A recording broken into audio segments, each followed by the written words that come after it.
We'll go next to noon Eastern time on ABC. The 10th ranked LSU Bayou Bengals take on the 17th ranked Vanderbilt Commodores. Vandy, a slight 2.5 point favorite. Both teams enter with identical 5-1 records. Another layer of intrigue in this game is Brian Kelly, one of the more decorated coaches in the sport, facing off against his former defensive coordinator, Vanderbilt's Clark Lee. It's kind of his protege. Second time they've played each other as head coaches. And amazingly, you have one of the best offenses in the country in Vanderbilt against one of the best defenses in the country in LSU. Vanderbilt's number one in offensive efficiency still. LSU is top 5 in points per game allowed. The quarterback matchup is a terrific one. Garrett Nussmeier has at times made some mistakes when under duress. And that trend has kind of continued this year. He's got some picks. He's missed some throws. He has been also hampered by some injuries, including a lingering abdominal issue. And that has kind of indicated that maybe that's held him back a bit. All accounts say that he's been a little bit better the last week or so, especially coming out of the bye week. But even last week, there were some uncharacteristic misses where he wasn't on the same page with his wide receiver. Maybe that's just a lack of practice time and a lack of reps. Diego Pavia on the other side, true dual threat. His best asset, his ability to break you down with his legs. He's a guy that could, if the opportunity presented itself, could run for 100 plus in this game. And last year, I mean, he was one of the best quarterbacks when it came to breaking tackles, and that has carried over into this season. He has 350 yards on the ground. He has 14 touchdowns through the air. He has just 4 picks. However, in his most recent outing against Alabama, 2 pivotal turnovers in the red zone turned that game on its head. Question 1, will Vanderbilt be able to establish the run against LSU's top 20 run defense? Look, Vanderbilt's rushing attack leads the entire country with on a per carry average. That is the foundation of their offensive identity. And the attack is multifaceted. All right, you got Cedric Alexander, who's very good as their starting running back. You have an explosive playmaker in McKylen Young.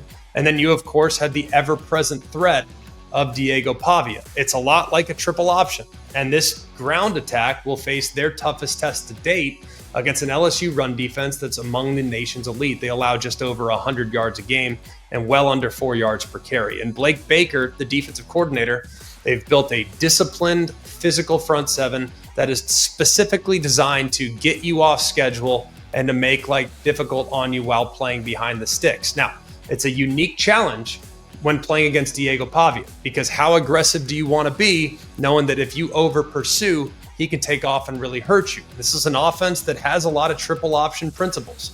It will force the defense to be assignment discipline, have gap integrity, and the linebackers and defensive ends have to be really good with their eyes. And last year, LSU had a game plan specific defense for Vanderbilt. So watch for that. They might look a little different on that side of the ball than they have in the first 6 games. Question number 2, will LSU's offensive line be able to handle Vanderbilt's defensive line? LSU's offensive line has definitely been one of the biggest question marks on their team this year. The struggles are represented with their inability to be consistently successful running the football, the amount of pressure that they've allowed, how few and far between clean pockets have been for Garrett Nussmeier, and that vulnerability kind of aligns with the strength of Vanderbilt's defense, their defensive line. They're a top 15 team in sacks per game. They are really good from a tackle for loss standpoint. They have 2 edge rushers in Miles Capers and Cordray Sidner that do a great job. And the Tigers' inability to establish the run game could create predictable long yardage passing situations. And that's exactly where Vanderbilt's defense excels at creating pressure. And LSU noticed this against South Carolina. They really emphasized the quick passing game. The ball was coming out. I'd expect a very similar plan moving forward in this ballgame. Question 3, will LSU's talented wide receivers create problems for Vanderbilt's secondary?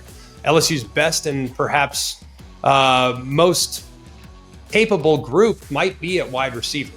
They are deep at wideout. They have great additions via the portal in Barry and Brown and Nick Anderson. They have the super dynamic slot receiver in Aaron Anderson.